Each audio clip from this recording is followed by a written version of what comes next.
Yes, sir, we got Jimmy High Roller. It's getting out of control. Question. Answer. What do Kevin Durant, LeBron James, Anthony Davis, LaMelo Ball, Luka Doncic, Cade Cunningham, Tyrese Halliburton, Anthony Edwards, Karl Anthony Towns, Zion Williamson, and these 78 other players have in common? PJ Tucker. I'll give you a second to think All signed about with it. Nike. There's a lot All of got a guys ring. here, different teams and situations. It's injuries. Oh, All 88 of these players are either out or day-to-day due to injuries.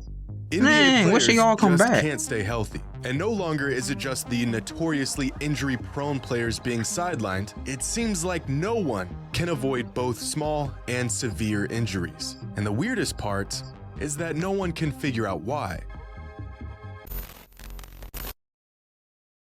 Today's video is brought to you by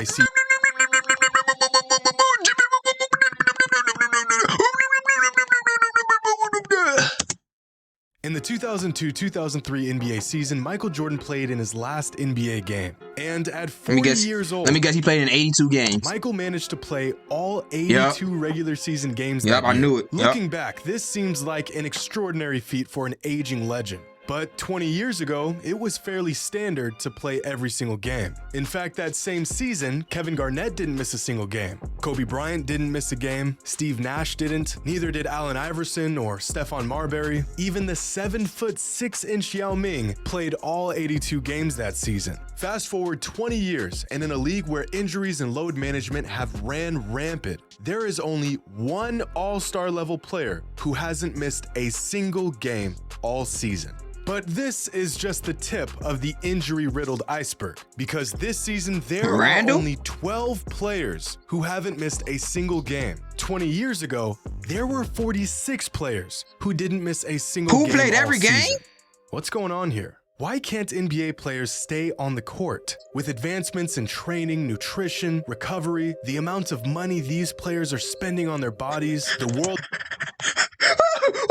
nutrition, recovery, Bro, the amount pinching his of skin. money these players are He spending was getting his skin pinched by a pincher, on their a machine pincher. bodies, the world-class facilities and staff to keep them in impeccable condition. How are these players incapable of staying healthy? Well, we have some theories. The I'm hell, not this sure if dude's in anyone a has an tent. answer. There are currently 88 players throughout the NBA listed as out or day-to-day due to injuries.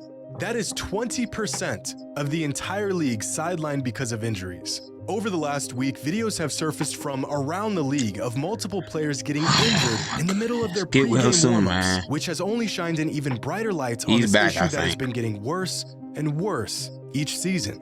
NBA players just can't stay healthy, and no one knows why. Get well soon, Despite Melo. the vast research and studies that have been poured into uncovering exactly why NBA players just can't stay healthy, there doesn't seem to be any clear-cut answer. Some factors point to the cumulative amount of wear and tear pro athletes today have gone through by the time they're in their mid-20s. Some studies have pointed towards the increase of dynamic in-game movements as the main culprit. But at most, these are just theories. Well, some Legendary science. NBA trainer Tim Grover, who worked with the likes of Michael Jordan, Kobe Bryant, and Dwayne Wade, attributes many injuries in the NBA today to simply not enough weightlifting. As players have shifted more and more towards sports-specific workouts and movements, their bodies That's have true. almost become unfamiliar with simple things like repetitive body weight impact and quick changes in momentum. You build a foundation. Hold up, Jimmy Holler, you talking about Old Spice? I didn't know you use Old Spice. Right now at Ashley, shop new. Sponsored by Ashley? I didn't know you shop at Ashley, Jimmy High Roller. During the anniversary sale, get 10% off outdoor furniture. By lifting weights. You have so much more resources, less contact, and more injuries. It's mind-boggling to me. It's because everything is rubber band, everything is resistance, everything is cable. When you get hit, when you jump, when you land, there's no pulleys, there's no cables. It's all weight. Your body weight Yep. is the metal. You have to learn how to explode with it, and you also need to learn how to land with it and how to stop it. And There's a what reason why he's a legend. it does. It teaches you to lift it, but it also teaches you to put it down. Accelerate and decelerate. Grover also speculates that it's not what the players are doing today that leads them to injuries, it's what they've done in the past. In an article published by Sports Illustrated back in 2014, Grover explains, players aren't sustaining these injuries because of the games they're playing, they're getting these injuries because of the number of practices and games they've already played. Hundreds of games, thousands of hours since they were old enough to pick up a ball. Pee-wee, youth league, summer camps, travel teams, AAU, high school, college. A relentless schedule of games, practice, travel, Even builds up when you're that young. I would get if you like older, but these dudes are like teenagers. and training, sometimes for multiple teams and leagues. With I guess everyone's multiple body's trainers different. and programs. No time to play or train for other sports. End result, the same muscles, ligaments, tendons, and joints are used over and over again in the same direction. Dang, the that same Michael Porter angles, Jr.? The same motions. What piece of machinery doesn't eventually give out from repeated use over many years? At some point, the body just says, enough. Yep. Now, this theory of players putting far too many miles on their body by the time they reach the pros seems to be one of the more popular and accepted theory on these injuries. I don't really believe that one, man, because they're like teenagers. You know what I'm saying? Another Their body is still growing. So you think it's going to break down before it even grows?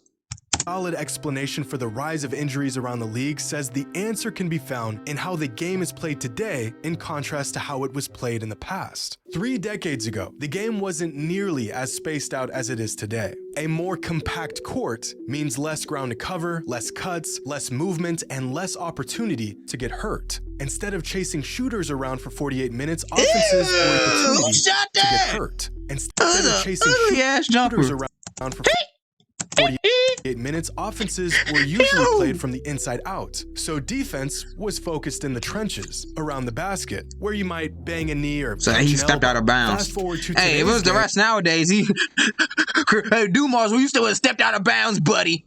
around You the would have stepped out of bounds if it was the rush today. basket, where you might bang a knee Then or you look catch at an him, you get called a tech. You would have got a technical foul, Dumars, just by looking at him. elbow. Fast forward to today's game, and no player is exempt from playing cat and mouse for 4 quarters, running around screens, making 90-degree cuts at full speed, attempting to cover 15 feet in a split second as you close out on a shooter, and then forcing your body to come to a stop on a dime in an effort to not crash into him. These movements are violent. Your joints and muscles and ligaments can only move and stop and start like this so many times before they shut down. Years ago, the NBA just wasn't played at this speed, and the off-ball movement and spacing wasn't nearly this complex.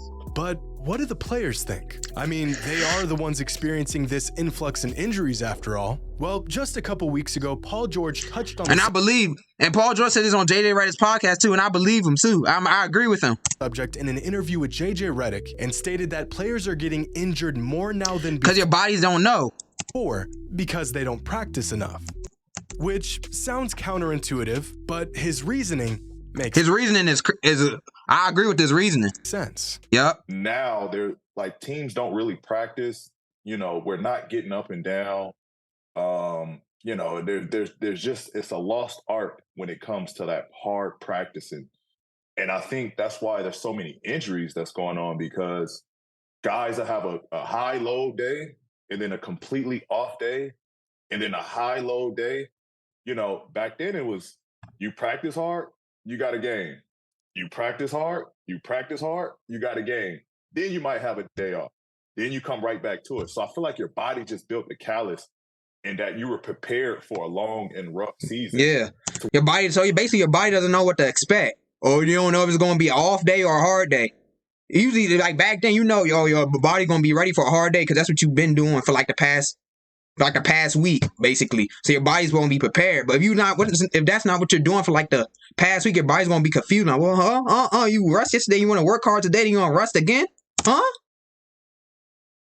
So it's just, I think that's what it is, though. Your body just don't know. Injuries, like, you know, there wasn't that many injuries. There wasn't time to take a load off because you felt good to play. You know what I mean?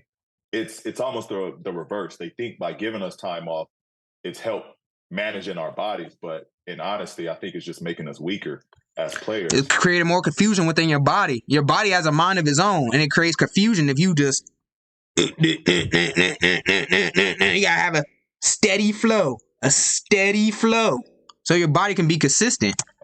Without without putting that load and strain. Consistency is key. And Paul George might be correct, but the increase of players who simply cannot stay on the court is a steady But he's trend injured now too. Get well soon. that's been going on for decades now. Back in 2000, Swiffer Sweeper Dry Cloth Spray. Oh, you have a Swiffer Sweeper? Jimmy Harrow? I ain't know. Love it or your money back. Densify. Oh, you use Crest? Jimmy Harrow? I know you use Crest. Tooth density to extend the life of teeth. Dr. Chad Starkey of Northeastern University conducted This dude a never study played a minute of basketball. Shut up. on the rate of injuries throughout the NBA, dating from 1989 to 1997. His study found that in that 10-year span, there was a 12.4% increase in game-related injuries around the league. And this problem is only getting worse each season. Not too long ago, if a player was consistently missing 10 games or more in a season, they were considered injury-prone. They were unreliable. Now playing 70 games or less in a season is considered the norm. In fact, if a high-caliber player isn't missing double-digit games in a season, most people think he's going to be burned out before the playoffs even begin. Just look at this year's All-Stars and how many games they've missed so far this season. He doesn't count because he wasn't injured. Okay? Who else wasn't injured? Jokic was injured?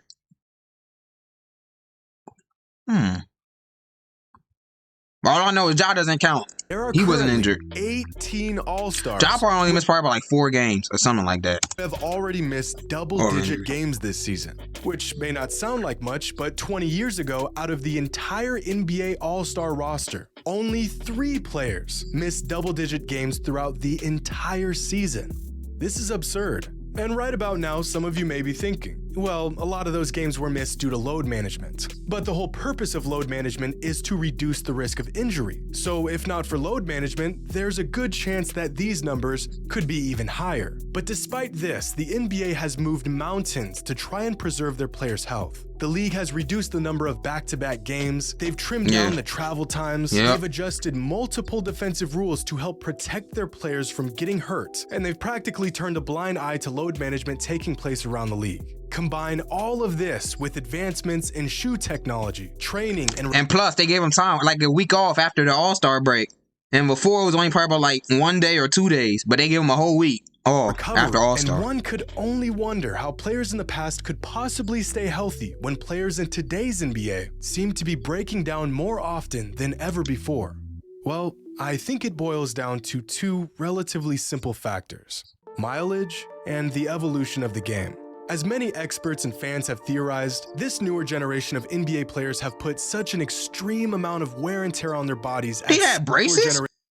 What AAU team is this? Of NBA players have put such an extreme amount of wear and tear on their bodies at such a young age that it's only a matter of time before something gives. Most of these players have put in so many hours through youth leagues, AAU, private training, and college that by the time they're in the league, they have put the same mileage on their legs and ligaments as a player well into his NBA career in previous generations. I look at it almost like a shelf life, a clock. Every athlete has a shelf life for their athletic career. For some, it could be 30 years. For others, it could be 10. But once you start training and playing at a high level, the clock starts. Now, there's ways you can prolong this clock, like proper nutrition and training, but there's also ways to speed up this clock, like overuse and chronic injury. And eventually, when this clock times out, there's really nothing you can do to go back. From that point on, every move you make... Didn't LeBron beat Father Time already? ...will be at the risk of injury. NBA players today not only started their clocks much sooner than players in the past, but they are also constantly speeding up their clock with nagging and sometimes even severe injuries. And as we stated before, the second and most overlooked aspect of this whole thing is the evolution of the game. At the NBA level, basketball is played so fast and so hard with so many violent cuts and redirections and weird, awkward movements that even the best athletes in the world can only take so much. At some point, all these jarring movements are gonna take a toll. The game has slowly evolved from straight lines and 94 feet of simple one-motion actions to very complex straight lines and 94 feet of simple one-motion actions to very complex side-to-side, straining, aching, injury-inducing movements. And it's you got crossed too. Oh my goodness, Connie. Load managing or training. And speaking of Connie, that's why I said His game, Mike Conley's game is similar to Bronny James. It's just Bronny is right-handed and bigger, but Mike Conley and Bronny have similar games. Both defensive minded, solid on offense. Both can shoot. And it's clear that no Mike amount Conley, of load managing, similar training, games, or improvements in technology can prevent it. I don't know what the solution Dude, is. Mr. Layup. And quite honestly, I don't think anyone does. These players are designed to play this game, but the game may not be designed for them anymore. The game may not be designed for them anymore. What's that supposed to mean?